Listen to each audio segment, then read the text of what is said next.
Assalamualaikum warahmatullahi wabarakatuh. Alhamdulillahilladzi amarona bis-siyam kama amarona bil-i'tisam. Wassalatu wassalamu ala nabiyyil mustafa khairil anam wa ala alihi wa sahbihi wa man tabi'ahum ila sa'ati narju fiha salam.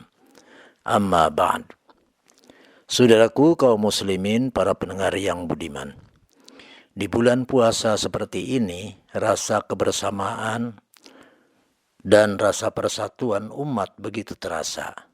Semua berpuasa di siang harinya, berbuka ketika azan maghrib, dan bertarawih ketika malam.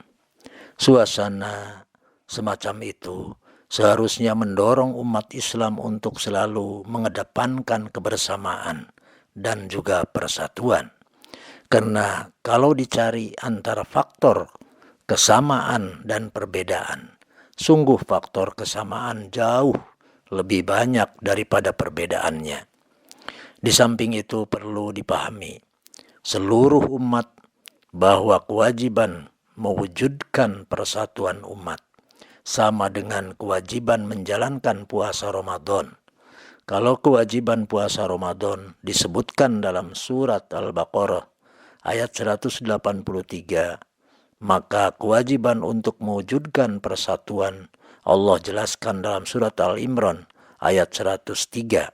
Dalam ayat ini secara tegas Allah Subhanahu wa taala berfirman dan memerintahkan persatuan dan melarang perpecahan. A'udzu billahi minasyaitonir rajim.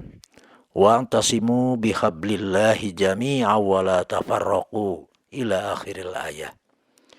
Dan berpegang teguhlah kamu semuanya kepada tali agama Allah dan janganlah kamu bercerai-berai. Saudaraku kaum muslimin rahimakumullah. Kalau kita perhatikan sebelum memerintahkan umat untuk bersatu, Allah lebih dulu memanggil orang beriman untuk bertakwa di dalam surat Al-Imran ayat 102. Ini sama persis ketika Allah memerintahkan umat berpuasa. Allah pun mengawalinya dengan memanggil orang beriman untuk berpuasa yang tujuannya adalah mencapai ketakwaan. Dengan terwujudnya nilai ketakwaan yang diperoleh dalam puasa pada setiap tahun, diharapkan mampu memberikan hasil yang real. Di antaranya adalah terwujudnya persatuan di tengah umat. Dengan kata lain, orang yang berhasil meraih ketakwaan di bulan Ramadan harus mampu menjadi unsur pemersatu umat. Apabila hal ini belum tercapai, maka ketakwaan seseorang masih dipertanyakan. Saudaraku kaum muslimin rahimakumullah, nilai puasa semacam ini yang seharusnya difahami oleh umat Islam. Jadi bukan hanya sekedar bersama dalam suasana puasa dan buka yang lebih cenderung mengarah kepada persatuan simbolis, bukan esensi. Ini terbukti ketika menjelang dan berakhirnya bulan Ramadan. Sebuah ibadah yang seharusnya menjadi alat pemersatu umat malah menjadi pemicu, yaitu perseteruan umat, permusuhan umat. Bahkan perbedaan pandangan dalam hal penentuan kapan memulai puasa di bulan Ramadan dan kapan mengakhirinya dengan perayaan Idul Fitri tidak jarang menimbulkan perselisihan di antara kelompok umat Islam.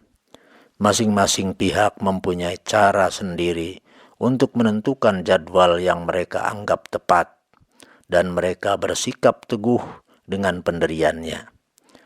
Belum lagi pandangan luar umat Islam yang negatif terhadap fenomena perbedaan semacam ini.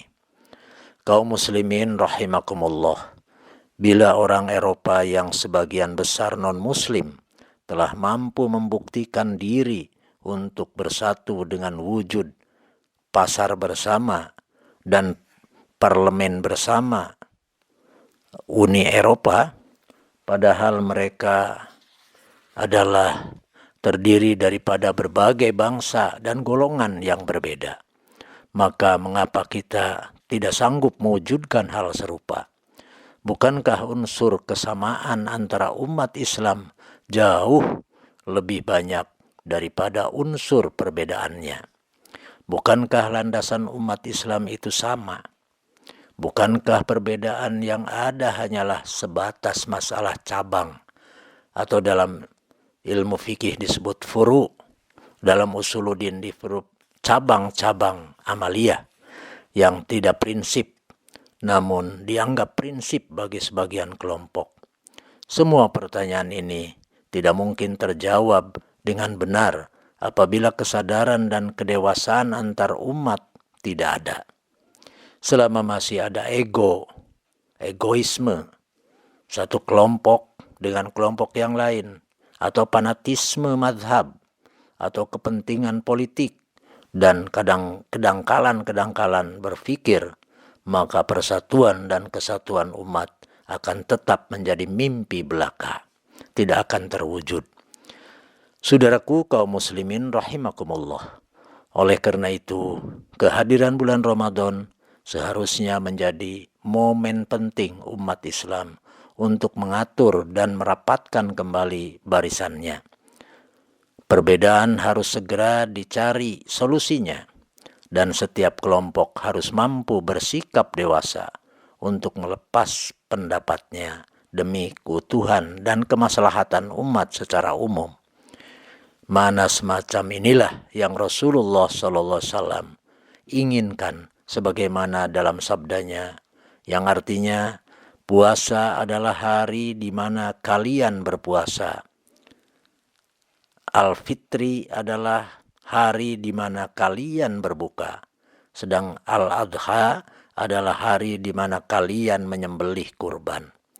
Rawahut Tirmidzi. Dalam hadis ini Rasulullah SAW menegaskan pentingnya persatuan dan kebersamaan. Itu terlihat salah satunya dalam kebersamaan pelaksanaan ibadah seperti puasa, seperti hari raya, Idul Fitri, Idul Adha. Semoga kita semua diberi kekuatan oleh Allah Subhanahu wa Ta'ala untuk mampu melahirkan persatuan dan kesatuan di antara umat. Wallahul muwaffiq ila aqwamit thoriq. Assalamualaikum warahmatullahi wabarakatuh.